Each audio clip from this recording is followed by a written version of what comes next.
You're listening to Passion Project, and I'm your host, Kat Margulis.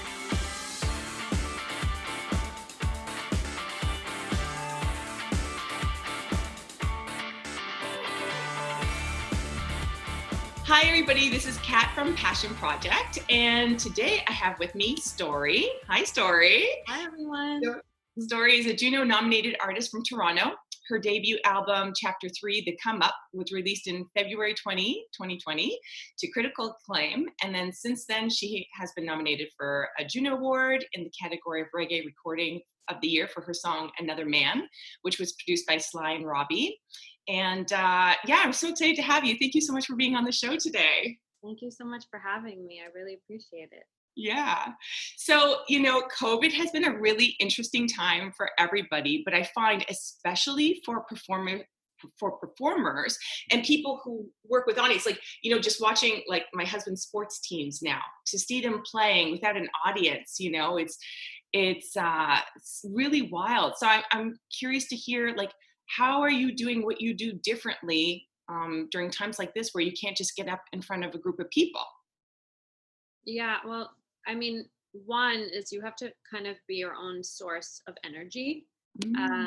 When you do live performances, the audience feeds you. Yeah. And you're not getting that when you do live streams and such. I mean, it's been wonderful. I have some amazing fans who give me some really awesome comments, and I make sure to read all of them and respond to all of them afterwards. And people who have left tips on my virtual tip jar and stuff like that for my show. So it's been lovely in that way, but it's definitely not the same.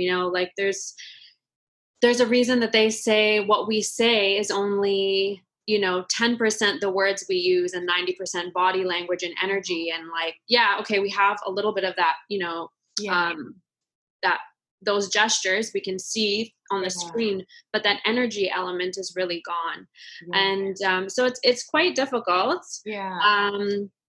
Which is why I kind of just had to turn inward and decided to create more art, because that's the thing that keeps me sane. Yeah, and that's what I've been seeing. So was that sort of a product of what we're in the midst of, that you started, I think you have, was it a short film? Tell me about that. Your self-produced claymation film, Up. Yeah, so I actually did that last summer. So it wasn't during COVID. Yeah. I was in a space where I hadn't gotten any grants, and I didn't have the money to hire producers and directors and things like that. But I still had this desire to create something that was still at a certain standard, for myself. And I had this idea to create an animation, and I had never done a clay animation before. And I just kind of figured it out. I had the idea. I enrolled two of my friends who had also never done film or clay animation, but they stuck it out with me for 4 months in my mother's basement to, make it my vision become a reality, which was really beautiful. And since then it's been in film festivals, and it's won a few awards. It's actually just got accepted to another one, the Toronto Liftoff Film Festival. Sadly, a lot of these festivals are now only online, but it is what it is. Do you see yourself going into that direction? Are you multi-artist, you're a filmmaker, you're an illustrator, a singer, is that the case for you? Or is this just a sort of a chance thing? No, I think I definitely love all kinds of art. Mm-hmm. So I paint as well. And I love to write. I see myself writing a book one day. I've written a screenplay. So I do love all mediums of art. Yeah. But honestly, I was saying this to someone the other day, was all of my art forms really came out of a place of desperation. singing was something that I grew up with, like from the moment that I can remember, I was singing into my ABCs into a microphone, like Yeah. I've been singing, and it was the thing that I would go to whenever I felt depressed. Like I would just go and I'd sit in front of the mirror and I'd just start singing and making up songs. And then that just became a part of my life. But then later on, when my music was out of my control and I was in a very abusive relationship, I wasn't allowed to perform and stuff, so I started to paint. And that was really out of desperation. It wasn't because I thought I was a painter. Like I didn't think I'd be any good at it. And then I started selling my paintings and people really loved them. Yeah. And then in order to perform, I decided that I was going to like teach myself how to play guitar from YouTube. And then I started busking on the streets in Toronto, just so I can like be out there performing. And I'd wear glasses and a hat because my like ex didn't want me like, being seen by people performing and stuff. So like I'd kind of disguise myself. And then later on, like I said, with the film thing, so I wrote this script because I was like I kind of had lost this kind of deal that I was hoping to do for my music.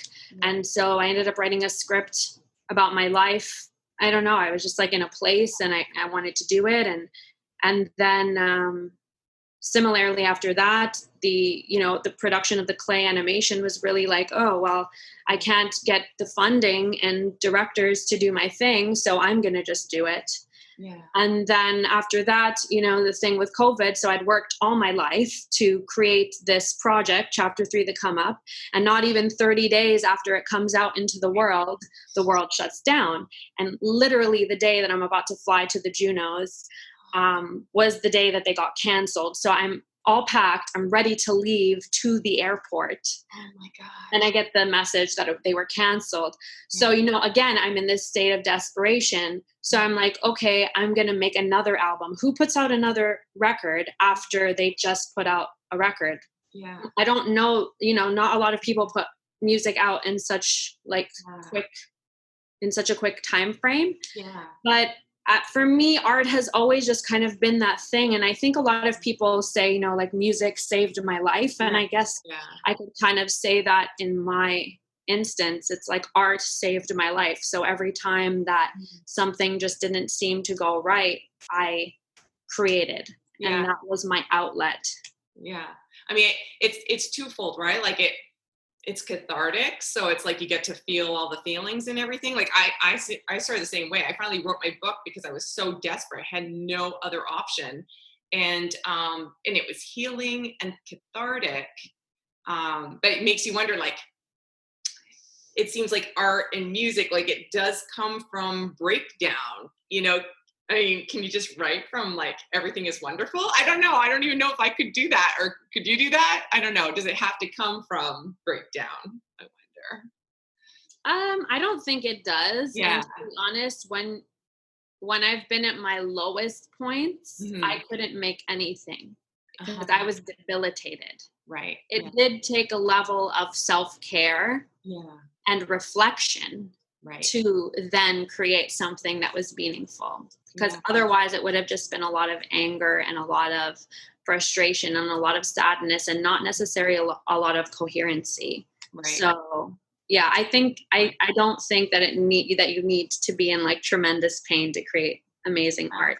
And in fact, I think that you do need to have a level of self-care. Yeah, no, that's a really good point. Gosh, there's so much there to explore. But I mean, you really, when I started thinking about my next episodes, the theme of resilience was really coming up for me. So I wanted people that, like, when I look at them, I think about resiliency, and that's why I wanted to have you on the show especially. But I mean, just what you're talking about, the fact that your debut album, like, this is your moment, and then COVID happens, like totally something beyond your control. But you didn't get down about it and you just got back to work. I mean, that's incredibly resilient. Where does that come from for you?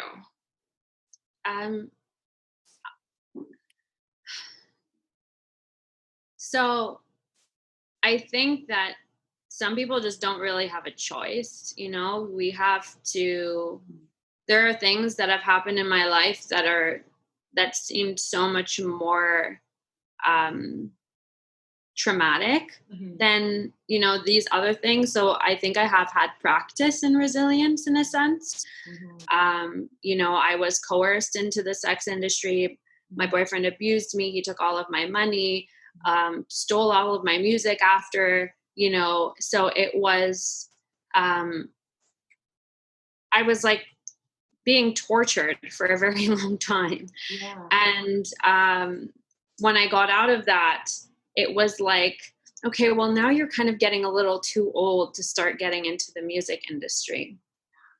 And I refused to let people tell me that. So, and it's interesting because, when I talk to my mom's friends, they're like, oh, you're just so young, but I guess in comparison to an 18-year-old, I'm not that young. Yeah. So it's all relative. But Yeah.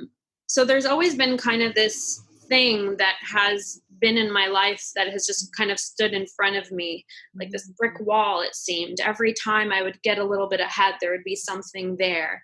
Yeah. And so when COVID did happen, I was like, I didn't predict COVID happening, but I was like, no, everything's moving really well right now for me. There's got to be something. And then the world shut down, and I was like, well, I wasn't expecting this, but kind of expecting something. Yeah. Yeah. But I would say that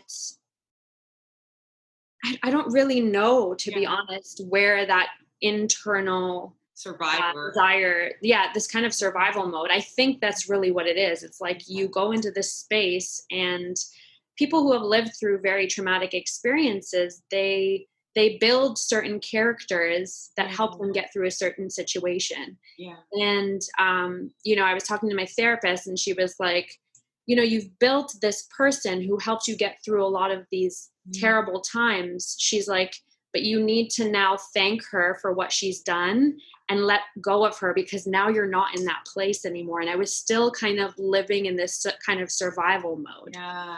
Yeah. I can relate to that. Yeah. Yeah, so it's like then you have to learn how to like really live and become vulnerable again. And it can be hard because you start dismantling things and you start taking off this armor, and then all of a sudden something else happens and you're like, see, I shouldn't have taken off the armor because but it's really just looking at life in a way that is like not really looking at it as good or bad, but looking at them as experiences and being like, I've lived a full life. I've lived in a life that was full of experiences and that taught me so much. And they were neither good or bad. They were really just life happening. And I was there. I was fully present for life happening. And so if I just look at my life as the glass half full or half empty, either way, you're right. Right? Like, either way, the whichever perspective you look at it, you're right. But it's better to look at the glass half full because that serves you better. Yeah. Unless you're the kind of person that's like, the glass half empty makes me want to make it fuller. Right. And so Drive it motivates me. Yeah. Whatever works for you, you know. Yeah. And it's interesting because it's like when you're, going after your dream or, whatever your passion project is, whatever thing that you kind of delegated or any space or no space because you didn't think you were capable or you could get away with it or it wasn't going to make you any money, like whatever that thing is. So you kind of have to contend with self-limiting beliefs. And then then you have to deal with the world, and so I know your album, you're exploring the similarities of or what is similar between, I guess, the sex industry and the music industry. So tell me a little bit about outer outer limiting beliefs and what you have to face when you put yourself out there. Yeah, I mean, it's been interesting because um before when I first left my ex, and I wanted to write this story about my life and being a sex worker in my music and, you know, help impact women who were in that work, everybody told me not to do it, you know. And then, you know, I was writing all these songs and I couldn't find people to really produce it out, and everybody wanted to kind of change what I was doing. And then Cardi B came out and she was huge. And then as soon as she came out, it was like, okay, well, now you definitely can't tell your story because it's already been told. And it's similar in like the film world, you know, it's the idea that, okay, well, we already have one show about sex workers, so we don't need another one. Yeah. But we can have 10 million shows about some white dude with his white family, and you know what I mean? I know what you mean. Yeah. So it gets frustrating. Yeah. And it gets frustrating when you feel especially like you're the only one that you know of that is doing what you're doing and speaking about what you're speaking about. Yeah. So I think, you know, finding communities definitely helps. It's difficult, I think, to find communities in like the world of like sex work because everybody wants to remain anonymous. It's still not something that is seen as, it's not acceptable, you know. It's still something that is quite shameful. It's still something that's taboo. It's still something that people don't want to face as part of their life. Like everybody wants to think that it's not in their family, when the fact is it's very likely someone in your family is either a sex worker or is going to see a sex worker, or you know what I mean? Like nobody wants to think their dad is going to see a prostitute, or you know what I'm saying? Like, but the fact is that's what it is, and we're not really talking about it. And so it's been very important for me to bring that out.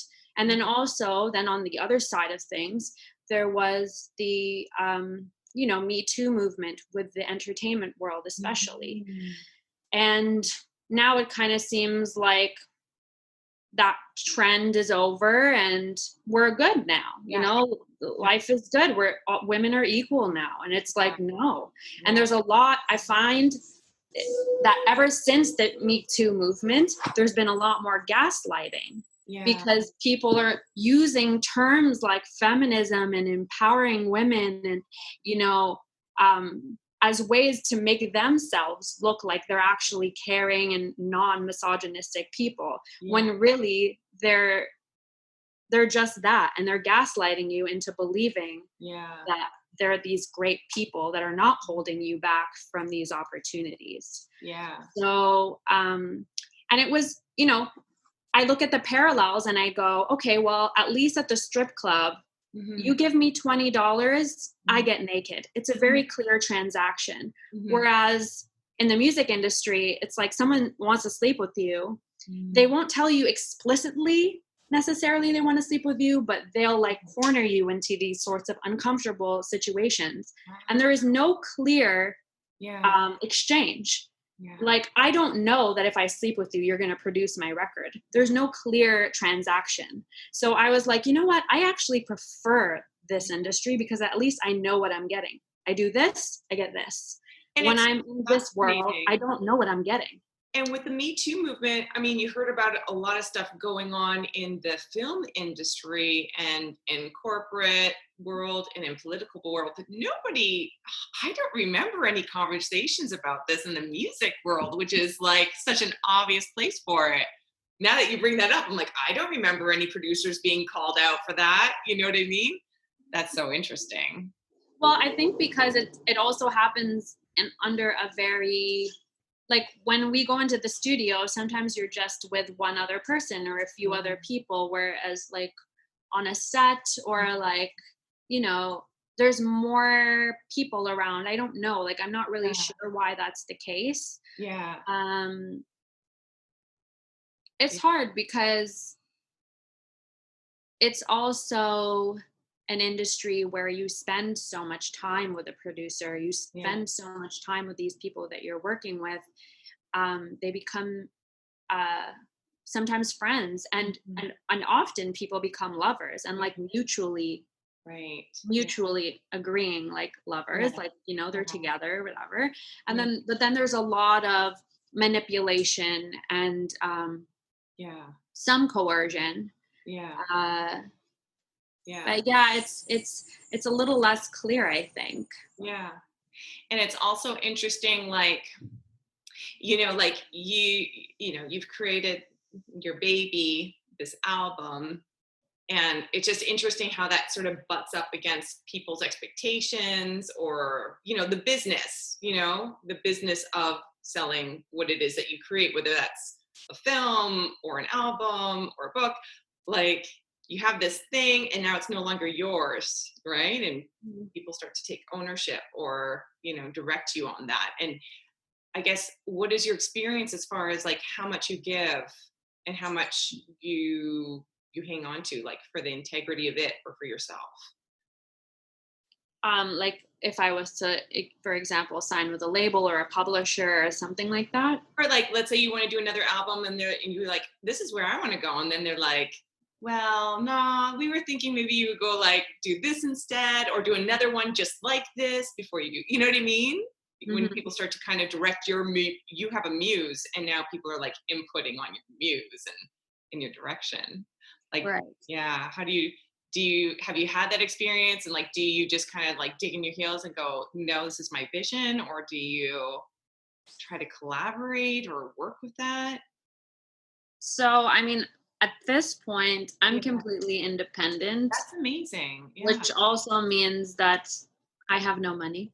Um, I like, I don't have the marketing Yeah. power that other people would have with a label. I don't have like a big team who's like working day and night with me. It's Yeah. pretty much me sending all my emails and everything.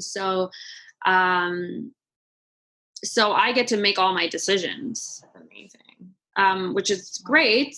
Yeah. But if giving up a portion of my, you know, decision making would Mhm. allow me a greater platform, Mhm. there are definite compromises that I'd be willing to make. It's just like, what are those compromises? I Mhm. think every relationship um, in life requires compromise. You're never going to have 100% full thing unless it's just you. Yeah. So I think it's important, and the thing is like, as artists, we love everything that we put into something. We're like, I love every piece of this. And Mhm. then the person goes, well, this piece isn't necessary and this piece isn't necessary. And to tell the story, maybe we can just put these other pieces to the side and maybe you can present them later. And if Mhm. somebody's saying that to me, then I go, okay, let's hear this out. Yeah. Because my story is very complex, for instance. Yeah. I've had and it's very dark, and not everybody can take in so much information, first of all, in a very short amount of time, like a song. Yeah. And they also can't take in all the darkness all at once because I experienced it over, many years of my life. So I can't just feed people all of this like heaviness. Mhm. So it's important for me, for example, to interject humor and kind Mhm. of I don't know what you would call it. What is the word? Cynicism or irony or like, different things to kind of like lighten the Yeah. mood a little bit. Yeah. Um, Sure.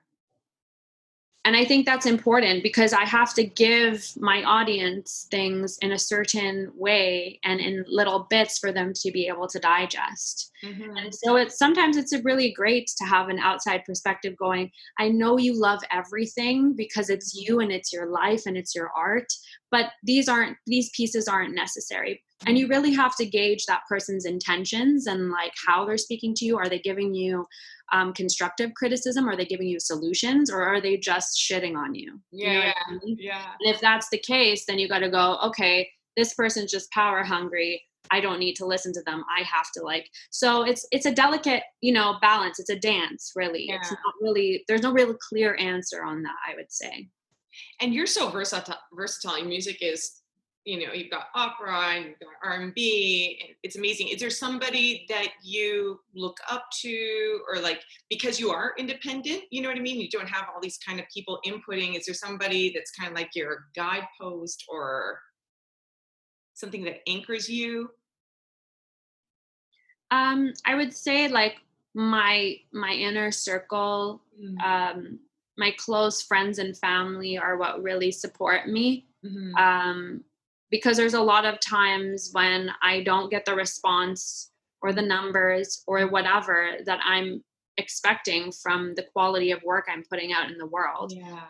I before I used to question the quality of work I was putting out, and I would go, okay, well maybe it's not good enough. Maybe, I need to work on my craft more because maybe it's not translating. And I put that to the side. I rested that and I was like, no, I'm really great at what I do. Yeah.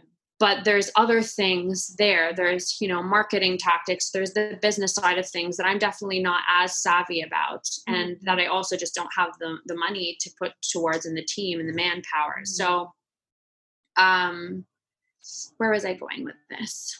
Oh well, yeah, the anchor, or there's somebody that you kind Oh, of yes. admire their arc, or that you, Yes. yeah. So essentially, it's my inner circle who kind of like really just pulls me back in and goes, okay, look how resilient you have been, how much you have done in such a short amount of time by yourself Yeah. with no money, and they have to remind me of this because I will forget almost every day, Yeah. surely, you know what I mean? Yeah. So that has really helped anchor me. I would say as far as people who I like look up to or like kind of follow the footsteps of, I don't really have anybody like that. I would say that it's hard in the entertainment industry because nobody makes it the same way. There's no real blueprint for us. Whereas like, you start a restaurant or something, there are certain steps you need to take to be able to create this restaurant. You have to get permits, you have to find a real estate, you have to, you know what I mean? There's certain things in place that you need to have where there's no real clear thing for music, and everybody makes it so differently. So some people, when YouTube was first, new, they blew up on YouTube. And then there's other people who, found their way when Instagram was a new thing. And then there's like, there's like so many ways to kind of get your in, or somebody just like was networking and was at all the right parties at the right time and made all the right friends. And that's what helped them get in. And then there's other people who just grinded for 15 years, like Anderson Paak, who like just did 1 million shows and kept putting out music and grinded until he got somewhere. So there's no real like clear blueprint.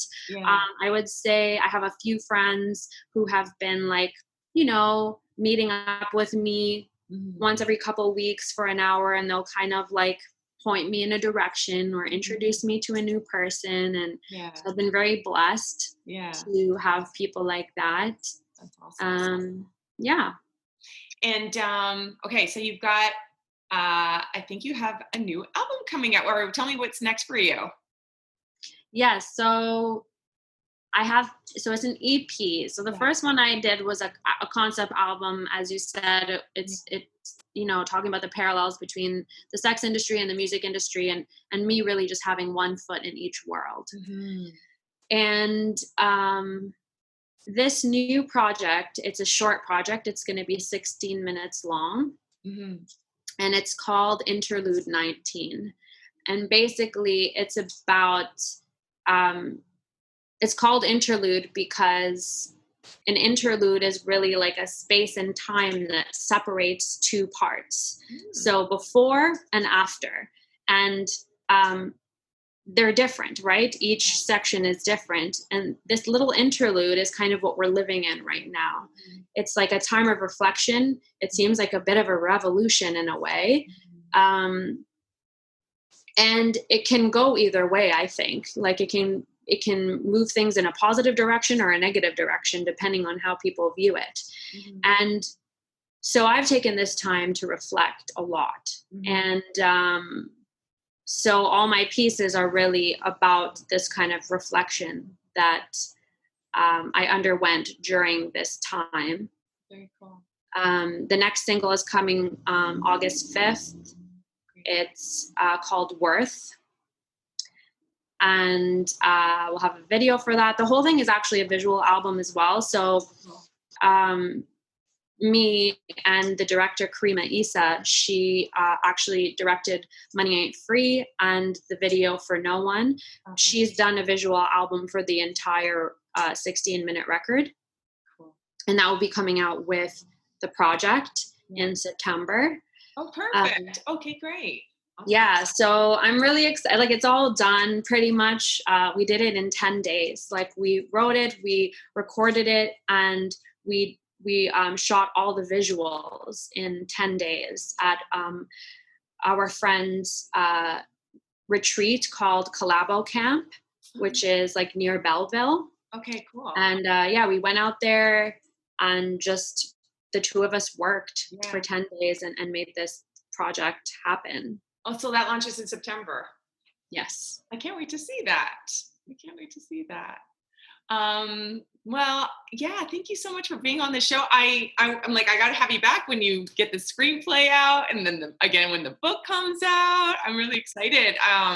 Just so multi-talented and fascinating. So I'd love to have you back. This was a great interview. Thank you so much for your time. I really enjoyed it. Thank you for having me. Great. Well, sign off, and we'll catch you next time. And we'll be in touch in September. I can't wait to share that with everybody. Thank you so much.